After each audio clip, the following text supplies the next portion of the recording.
कहीं भी atrocity act का मामला हो, अधिकारों की बात हो, कहीं भी अन्य अत्याचार हो, रेप का मामला हो, भीम आर्मी का कार्यकर्ता 100 डायल से पहले पहुंच जाता है।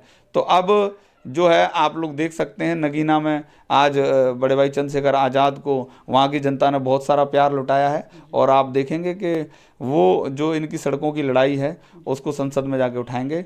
और इसी क्रम में मैं भी इस लोकसभा से प्रत्याशी हूँ, क्रमांक 1 मुरैना श्योपुर से, और मुझे भी यहाँ की जनता जो है प्यार देगी और मैं भी संसद में जाके इनकी आवाज़ को उठाने का काम करूँगा।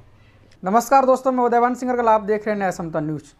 तो आज हमारे साथ मौजूद हैं जो नीरज चंसोरिया जी, जो लंबे समय से बहुत संघर्ष किया समाज के बीच में, और जहाँ तक मुरैना श्योपुर की बात हो तो यहाँ इनको बच्चा बच्चा जानता है, गांव गांव तक जाते हैं, जहाँ पर एससी कम्युनिटी, ओबीसी कोई भी वर्ग हो, जिस कम्युनिटी के पास अत्याचार शोषण होता हो तो उसमें भीम आर्मी की टीम और ये पहले मुख्य भूमिका में मौजूद रहते हैं। तो पहले तो आपका हमारे न्याय समता न्यूज़ में स्वागत है सर। पहले आपको बहुत बहुत धन्यवाद। जय भीम। तो पहला हमारा सवाल आपसे पहले ये है कि आप 2024 की इलेक्शन आ रहा है, उसमें आज़ाद समाज पार्टी से प्रत्याशी होने वाले हैं, तो आपकी क्या रणनीति रहेगी, क्या प्लानिंग रहेगी? अपने इतना बड़ा लोकसभा का क्षेत्र बहुत बड़ा है, उसमें किस तरीके से तैयारी करेंगे? देखिए, ये जो क्षेत्र है श्योपुर मुरैना लोकसभा, ये मेरा घर है, और पिछले 10 सालों से मैं पूरे चंबल अंचल में कहीं भी शोषण होता है, कहीं भी किसी बहन बेटी के साथ बलात्कार होता है, या फिर किसी भी गरीब के साथ, किसान के साथ कहीं भी किसी प्रकार का उत्पीड़न, शोषण या अन्याय अत्याचार होता है, या फिर भाजपा सरकार के द्वारा कहीं भी अधिकारों का हनन होता है, तो सबसे पहले आवाज़ उठाने का काम इस पूरे चंबल अंचल में भीम आर्मी करती है। और ये मेरा पूरा परिवार है, और इसके लिए मुझे ज़्यादा कुछ कहने की ज़रूरत नहीं है।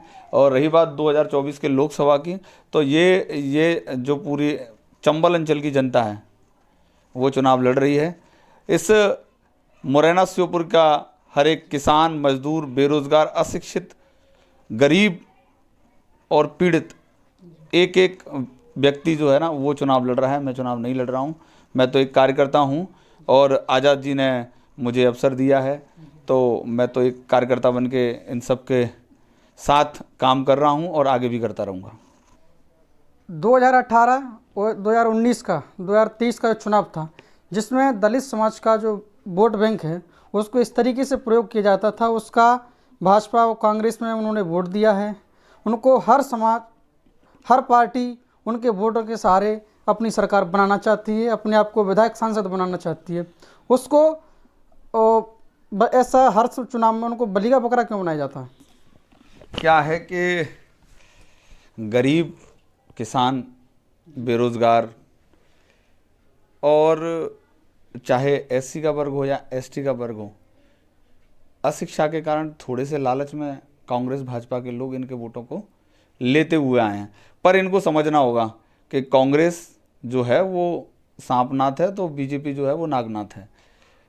इन्होंने एट्रोसिटी के एक्ट के नाम पर, केस वापसी के नाम पर कांग्रेस ने वोट लिए, और 16 महीने सरकार चली, ना उनके केस वापस हुए। वो लोग आज भी तारीख कर रहे हैं। मैं भी 2 अप्रैल के एट्रोसिटी के कुछ मामलों में आज भी तारीखें कर रहा हूँ। और रही बात भाजपा की, तो भाजपा की सरकार से तो इस देश का युवा बहुत ही ग्रस्त है। आप देख सकते हैं युवाओं को नौकरी नहीं है। 6 साल, या यूँ कहूँ कि 6 महीने से लेके 60 वर्ष की महिलाओं के साथ तक इस देश में जो है ना रेप के रेशियो वो तीव्रता से बढ़ते जा रहे हैं। और किसान सरकार की नीतियों के कारण आज भी सड़क पर बैठा हुआ है। पहलवानों के साथ शोषण होता है, और ये भाजपा सरकार जो है वो इन गरीबों के वोटों को लेकर उन पर ही अन्य अत्याचार करती है। तो इन लोगों को समझना है कि एक लंबे समय से कहीं भी एट्रोसिटी एक्ट का मामला हो, अधिकारों की बात हो, कहीं भी अन्य अत्याचार हो, रेप का मामला हो, भीम आर्मी का कार्यकर्ता 100 डायल से पहले पहुंच जाता है। तो अब जो है आप लोग देख सकते हैं नगीना में आज बड़े भाई चंद्रशेखर आज़ाद को वहाँ की जनता ने बहुत सारा प्यार लुटाया है। और आप देखेंगे कि वो जो इनकी सड़कों की लड़ाई है उसको संसद में जाके उठाएंगे। और इसी क्रम में मैं भी इस लोकसभा से प्रत्याशी हूँ, क्रमांक 1 मुरैना श्योपुर से। और मुझे भी यहाँ की जनता जो है प्यार देगी और मैं भी संसद में जाके इनकी आवाज़ को उठाने का काम करूँगा। कांसीराम साहब ने जिस कांग्रेस पार्टी ने को 60 साल शासन किया था, उस कांग्रेस पार्टी को कांसीराम साहब ने उखाड़ फेंक दिया था। फिर आज दलित वोट फिर कांग्रेस की ओर अग्रसर हो रहा है, फिर कांग्रेस की माला जप रहा है, ऐसा क्यों हो रहा है? देखो, इस बात में बिल्कुल दोहरा नहीं है कि मानवर साहब कांसीराम ने साइकिल से घर घर तक बाबा साहब अम्बेडकर को विचारों को पहुंचाने का काम किया और इस देश की जो तानाशाह सरकार थी उसको उखाड़ फेंकने का काम किया। और आज आप जो कह रहे हैं कि कांग्रेस की ओर जा रहा है, ये बिल्कुल बेबुनियादी और गलत बात है, क्योंकि आप देख सकते हैं ना तो स्टेट में और ना ही देश में कांग्रेस की सरकार नहीं है।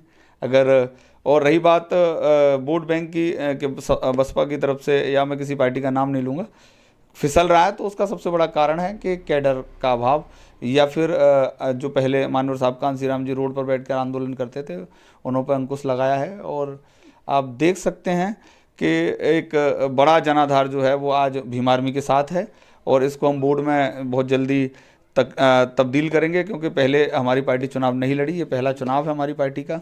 आप देख सकते हैं कि 12 फरवरी 2023 में एक भीम आर्मी का बहुत बड़ा जन सैलाब हमने भोपाल के अंदर इकट्ठा किया और उसको हम जल्दी आपको बताएंगे कि उसका परिणाम जो आएगा चुनाव का तो आपके सामने आएगा। इस देश में मोदी जी प्रधानमंत्री है, मोदी के चेहरे पर यह पूरा लोकसभा का चुनाव हो रहा है। इसमें मोदी के अगेंस्ट इंडिया गठबंधन भी है, दलितों के लीडर चंद्रशेखर और मायावती जी भी हैं। क्या चंद्रशेखर मोदी जी को रोक पाने में कितने सक्षम हो पाए, कितना उनको रोक पाएंगे? देखो, चंद्रशेखर भाई जो है ना वो दिलों पर राज करते हैं और वो अकेले ही ऐसी मोदी सरकार को उखाड़ फेंकने के लिए काफ़ी हैं। और आपको इसका जल्दी 4 जून को परिणामों में आपको पता चलेगा जब वो दिल्ली के संसद भवन से दहाड़ेंगे।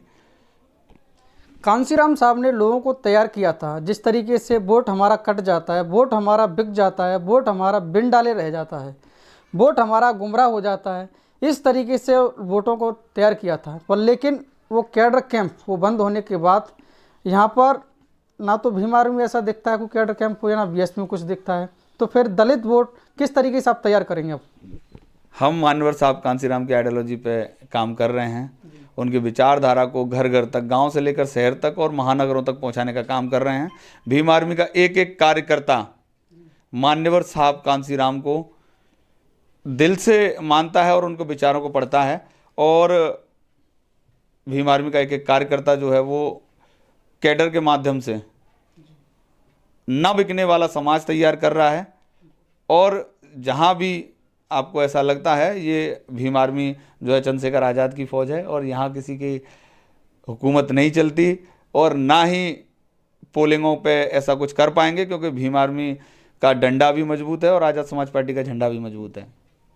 जो भीम आर्मी के जितने भी फॉलोवर हों वो वोट में तब्दील क्यों नहीं हो पा रहे हैं? अभी तक हमारी पार्टी जो है वो चुनाव लड़ी ही नहीं। अभी सबड़ विधानसभा में चुनाव लड़ी थी, उसका रेशो देखा जाए उसमें 100-150 लगभग वोट मिले थे। नहीं, आप गलत कह रहे हैं। वहाँ जो है हमारे यादव समाज के प्रत्याशी थे और उनको अच्छे खासे वोट भी मिले। और मध्य प्रदेश में हमें, राजस्थान में हमें जनता ने बहुत प्यार दिया। और अभी जो है ना हमारी तैयारियां जो है ना पूरी हैं चुनाव की। आपको परिणाम बताएंगे कि रिजल्ट कैसा आएगा। क्षेत्र बहुत बड़ा है, मुरैना और श्योपुर 8 विधानसभा लगती हैं और दिन 15 रह गए। इसमें किस तरीके से आप मैनेज कर पाएँ, किस तरीके से लोगों तक आप पहुंच पाएंगे, रूबरू हो पाएंगे लोगों से? मैंने आपको बताया कि यहाँ की जनता चुनाव लड़ रही है, मैं चुनाव नहीं लड़ रहा हूँ। यहाँ का गरीब, बेरोजगार और किसान, कमेरा, मजदूर जो है वो चुनाव लड़ रहा है। और पूरे मध्य प्रदेश से कार्यकर्ता यहाँ आएंगे चुनाव लड़ने के लिए, क्योंकि वो सारे कार्यकर्ता, मैं भी एक कार्यकर्ता हूँ, हम सब मिलकर इस चुनाव को लड़ेंगे। और हमारी जो टीम है वो हर गांव में है, हर तहसील में है और भीम आर्मी का कार्यकर्ता पूरे पुरजोर मेहनत के साथ इस चुनाव को लड़ेगा, एक एक कार्यकर्ता। चर्चा मिलती हैं कि बीएसपी वाले लोग बताते हैं कि जो भीम आर्मी के जो प्रत्याशी आए हैं जो बीएसपी का वोट काटने के लिए, इस पर क्या कहेंगे? देखो, हम किसी के वोट काटने के लिए नहीं आए हैं, हम यहाँ जीतने के लिए आए हैं और हम इस पूरे देश की राजनीति को बदलने के लिए आए हैं। हम गरीबों की आवाज़ बनने के लिए आए हैं, हम लोग किसानों की आवाज़ बनने के लिए आए हैं। और जो लोग हमारे बारे में बेबुनियाद तरह की बातें करते हैं कि वोट काटने आए हैं, उनका आप देख लीजिए, राजस्थान में और मध्य प्रदेश में हमसे कम वोट मिले हैं उनको, ठीक है। तो ये तो सब बेबुनियादी बातें हैं और आपको जल्दी संसद में दहाड़ते हुए भीम आर्मी के कर्मठ कार्यकर्ता दिखेंगे। बहुत बहुत धन्यवाद नीरज भाई, इन्होंने बताया कि हम दलित, मुस्लिम, SC, ST, OBC जो वर्ग है उसकी आवाज़ को बुलंद करेंगे, उसकी आवाज़ को, दबे कुचले लोगों की आवाज़ को हम दिल्ली जो सबसे जो सत्ता का जो मंदिर है उसमें बाबा साहब ने कहा कि इस पर कब्जा कर लो, वहाँ पर तुम्हारे हक अधिकार वहाँ बनते हैं, तो वहाँ पर जो तुम्हारी आवाज़ को अगर पहुँचाना है तो नीरज भाई हैं, इन्होंने बताया कि हमको केतली का जो इनका चुनाव चिन्ह है उस पर वोट डालना होगा। भीम आर्मी और आज़ाद समाज पार्टी के जो कार्यकर्ता हैं, उनके लीडर हैं, उनके जो हर छोटी से बड़े दुख में आपके साथ मौजूद रहते हैं। जहाँ पर आपका अत्याचार शोषण होता है तो पहले भीम आर्मी आपके साथ खड़ी होती है।